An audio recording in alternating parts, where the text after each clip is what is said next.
Selamat datang di channel Olen TV, sahabat Olen TV. Dimanapun kalian berada, semoga dengan keadaan sehat dan bahagia. Pada pembahasan kali ini, saya akan mengajak Anda dalam afirmasi positif dengan mengenal ketiada kekalan pada kehidupan ini. Pada dasarnya, kita sebagai makhluk sosial yang hidup berdampingan dengan semua makhluk yang kasat mata atau tidak kasat mata. Dengan kita sebagai makhluk sosial, pada umumnya hanya familiar dengan bahagia dan menderita, surga dan neraka. Tapi pada pembahasan ini, mari kita dengarkan tentang suatu perubahan pada diri manusia, lamban laun, tergerus dengan waktu. Anicca, ketidakkekalan, dalam agama Buddha adalah sebuah prinsip dasar yang menyatakan bahwa segala sesuatu, baik yang bersifat fisik maupun mental, selalu dalam keadaan berubah dan tidak permanen. Ajaran ini menjadi salah satu dari 3 tanda kehidupan dalam ajaran Buddha. Bersama dengan dukkha, penderitaan, anatta, artinya tanpa aku, tanpa diri yang kekal. Ketidakkekalan, anicca atau perubahan, merupakan salah satu dari 3 corak umum dan fenomena mutlak senantiasa terjadi dan sedang terjadi di sela-sela hidup dan kehidupan setiap orang. Saat ini, ketika sedang beraktivitas, waktu terus berputar, yang berarti sedang terjadi proses kelapukan dan ketidakkekalan. Perubahan akibat ketidakkekalan ini menimpa semua hal yang berkondisi di lingkungan sekitar, benda-benda yang miliki, yang disayangi, kendaraan, rumah, perabotan atau peralatan, bahkan kondisi sosial. Semua perubahan di setiap saat. Kondisi nyaman seketika dapat berubah menjadi kondisi yang kurang mengenakan. Begitu pula dengan sebaliknya, kondisi yang tidak mengenakan dapat berubah menjadi kondisi yang nyaman dan menyenangkan. Silih berganti terjadi, semua proses menuju kelapukan dan kehancuran. Menjadi tua, sakit, dan mengalami kematian juga merupakan fenomena kehidupan yang tidak dapat ditolak oleh siapapun. Tidak peduli mereka yang kaya, yang berkuasa, cantik rupawan, maupun yang jelek, miskin dan hina, semua akan mengalami proses itu secara umum. Guru Agung Buddha Gautama menetapkan dukkha itu sebagai kebenaran yang pertama. Dukkha tidak hanya dimaksud sebagai penderitaan dan pengertian sebagai umum, namun juga meliputi semua kondisi krisis yang disebabkan akibat ketidakkekalan dan keadaan-keadaan yang berkondisi yang akan berproses menuju kelapukan atau anicca, perubahan. Berawal dari kecemasan terhadap kondisi, itulah yang mendorong Pangeran Siddhartha meninggalkan seluruh kerajaan dan kemaksyuran kebahagiaan sebagai putra mahkota untuk mencari obat guna untuk menghentikannya hingga menjadi Buddha. Atas dasar cinta kasih dan kasih sayangnya untuk menghentikan dukkha, itulah akhirnya mendorong Buddha mengajarkan Dhamma, ajarannya kepada semua makhluk secara universal. Kini dapat dimengerti dan dipahami bahwa segala kondisi adalah kekal. Pemahaman yang baik atas ajaran ini membuat seseorang senantiasa siap mengalami perubahan yang tidak mengenakan atau sebaliknya. Setiap orang menjadi termotivasi untuk dapat mengantisipasi terjadinya suatu perubahan akibat pergantian musim, suhu, iklim, struktur sosial, regulasi, maupun hal-hal yang bersifat kahar yang mungkin terjadi.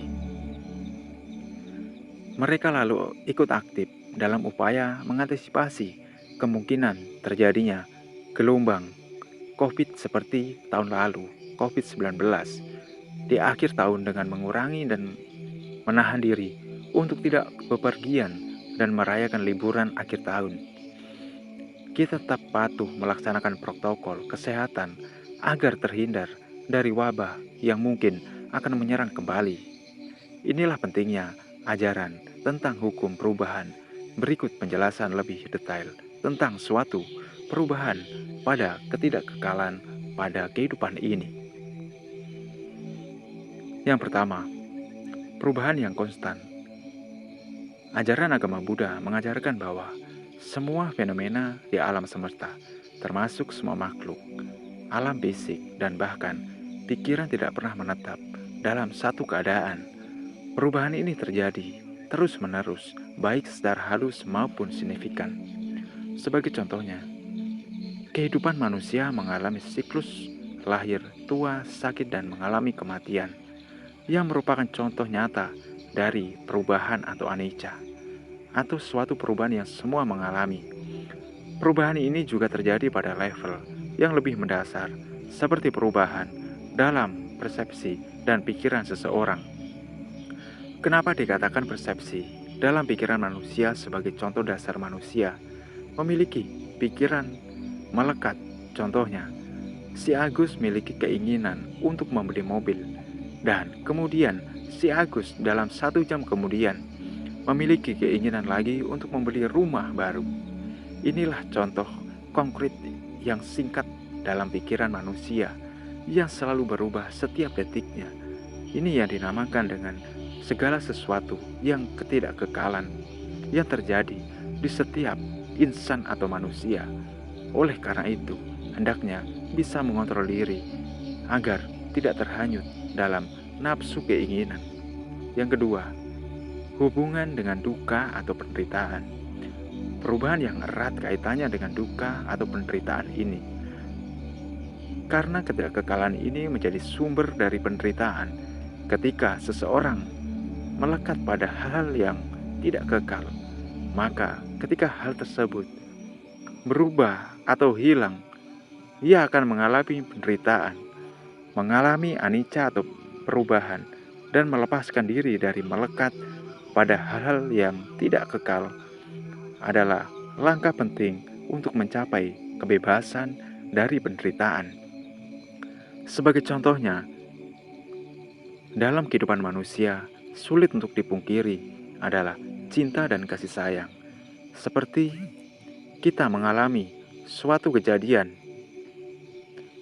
ditinggalkan oleh kedua orang tua ataupun saudara yang kita sayangi.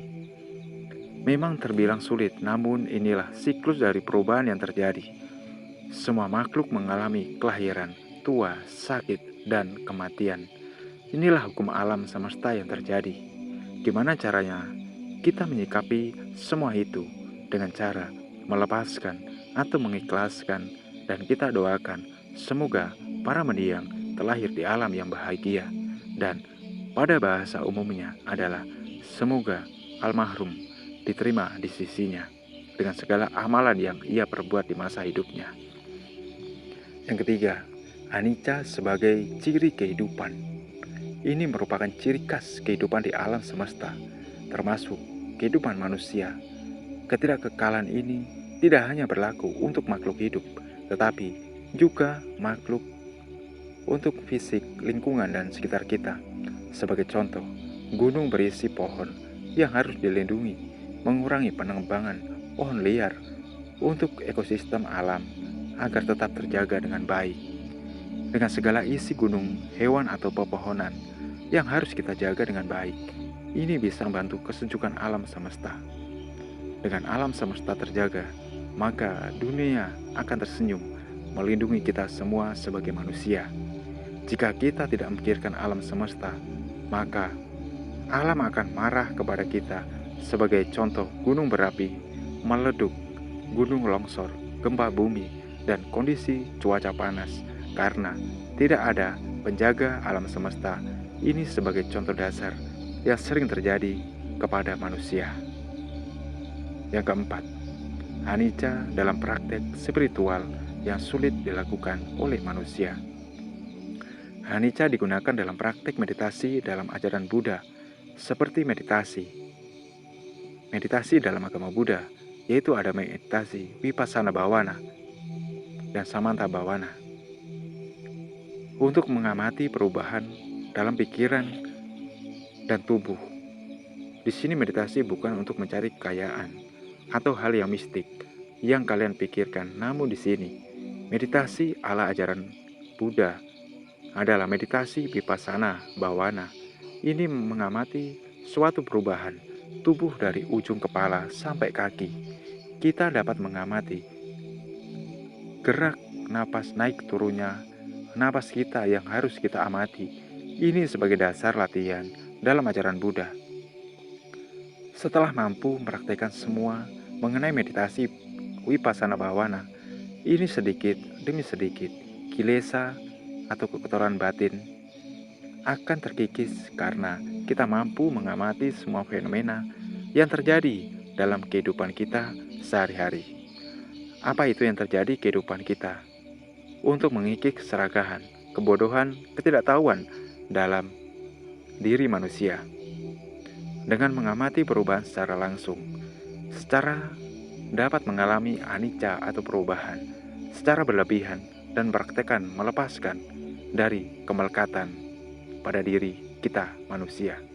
Anicca atau perubahan juga menjadi dasar bagian ajaran Buddha tentang anatta atau tanpa diri yang kekal, yang menyatakan bahwa tidak ada diri yang kekal dan tetapi hanya ada proses perubahan yang terus-menerus. Contoh dasar anatta atau keakuan ini, maksudnya kemelekatan kita kepada suatu pemilikan yang terjadi karena dasari rasa egoisme di dalam diri manusia.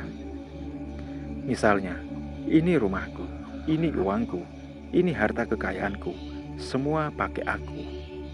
Dan gimana caranya untuk mengurangi rasa keakuan ini dengan cara membantu orang lain seperti memberikan bantuan korban bencana alam melalui memberikan sembako dan lainnya. Dengan hal ini, manusia bisa mengikis segala kekotoran kilesa di dalam batin manusia dengan cara memberikan dan saling membantu pada sesama, lingkungan, dan orang-orang di sekitar kita.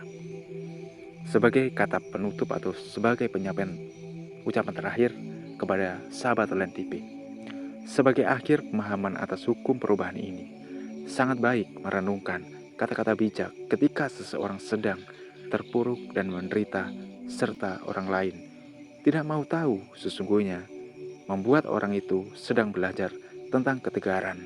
Semua tekanan mental kesungguhannya adalah proses penempaan diri menuju mental yang kuat dan dewasa sebagai modal untuk berjuang meraih kesuksesan yang lebih berkualitas dan bermartabat untuk semuanya. Terima kasih.